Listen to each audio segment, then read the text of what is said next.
So there's this movie that came out on Netflix called Spellbound, and it came out a while ago, actually, and I was going to talk about it last week, but I had a busy week last week, and I was unfortunately not able to make a video, and I know it's been a while since I posted, and I'm sorry. I do remember seeing a trailer for Spellbound pop up on my recommended a few months ago, and the only thing I really remembered from that trailer was the joke where the girl was like, "My parents are monsters," and then these two dudes show up and they're like, "We didn't actually believe you. Teenagers are always over-exaggerating."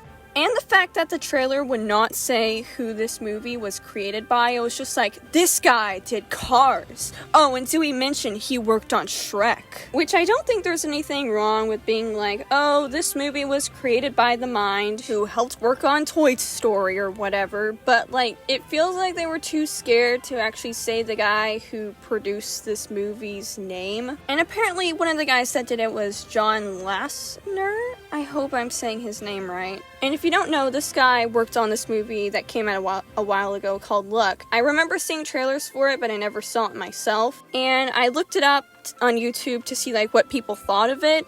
And there was this one video I watched about it, and it was done by this guy who was called Daz Reviews. If I remember, I'll link the video in the description. But he basically just talks about how the movie isn't that good, and some of the issues that the movie has, which from the sound of it, they do transfer over into Spellbound. But I did come into this movie, like, being excited. The animation looked really pretty. I liked the backgrounds. I didn't go into it with super low expectations, but I also didn't go into it with super high expectations. But I've been talking way too much about that. I need to get into talking about this movie's plot. So there's this girl, and her name is Elian, and she's the princess of a kingdom. For the past year, she has had to rule the kingdom in secret because whenever her parents went into the forest, I think it's like the dark forest of eternal darkness, I'm pretty sure that's actually what it's called, her parents got turned into monsters. And she's been trying to find a way to return them back to normal for the past year. These people that she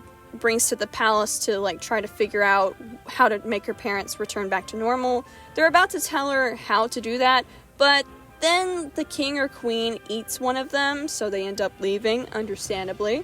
The captain of the royal guard, I think that's what it is, ends up finding out that the king and queen are monsters, but she doesn't know that it's the king and queen yet, so she's like chasing the monsters all over town, and then Elian's like, whoa, guys, wait, these are my parents. She ends up freeing her parents, and they go to the dark forest, meet up with the guys, and they finally tell her how to bring her parents back to normal. They go on this journey as her parents slowly start to be more like her parents. They can finally talk again, and they're starting to remember who they actually are. They are trying to find like the light that her parents lost after they got turned into monsters, and they find the light, but her parents cannot step into it because of the darkness inside them. Apparently, her parents do not get along very well, and they argued very often. When they realize this, they try to talk to Elian about how, hey, things might not be able to return back to the way they were. We have something we need to tell you. We cannot be together.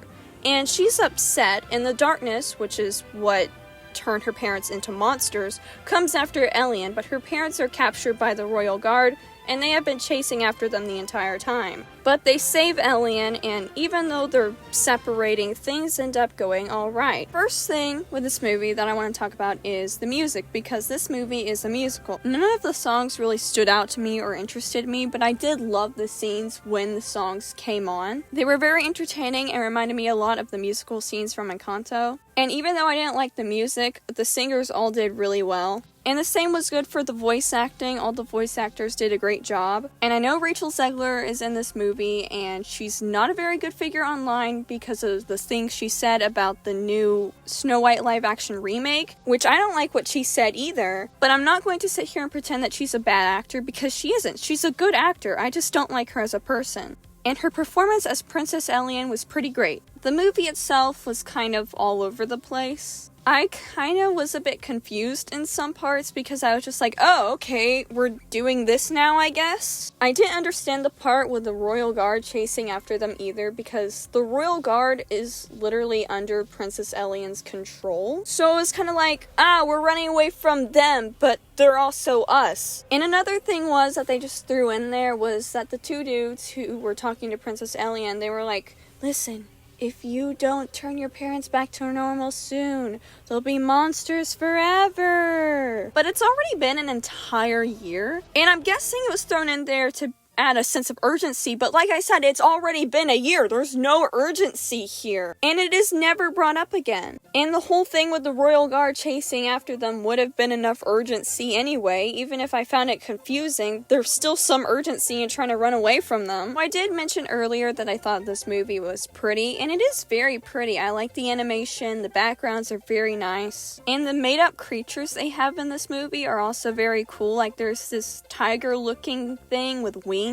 They remind me of the Jacquins from Elena of Avalor. And I remember there was like this one scene where they're going through this desert area, but whenever the shadows come over the desert area, it starts waving like the ocean. And the animation for this part was so good. Oh my word, I love this scene so much. There's just so much that this movie gives, but it doesn't have enough time to like explain everything and do everything it wants to, so it just feels very crammed. Like, one minute we're going through the sand ocean, and then the next minute we're singing in underground tunnels with a bunch of purple rats. I'm not even kidding, by the way, that actually happens. There's like this advisor guy or something, and he like body swaps with the princess's pet, and it's this purple rat gopher looking thing.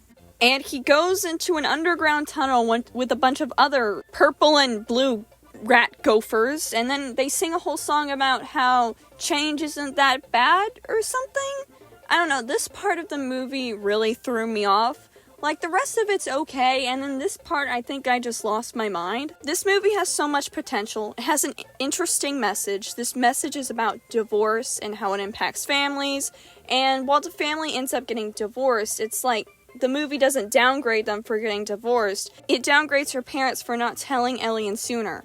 This movie has a message it wants to tell, which I think it told it okay, and it has a lot of potential, but with all the stuff it wants to do, it's just way too much. This is the problem that I talked about with Studio Ponic's film Imaginary a while ago. It wanted to do a lot, but by doing too much, it just made it feel jam-packed and just like, what am I watching? What is going on? And I want to say, I know I'm being harsh on this movie, but I don't hate it. I like this movie okay. Am I going to watch it again anytime soon?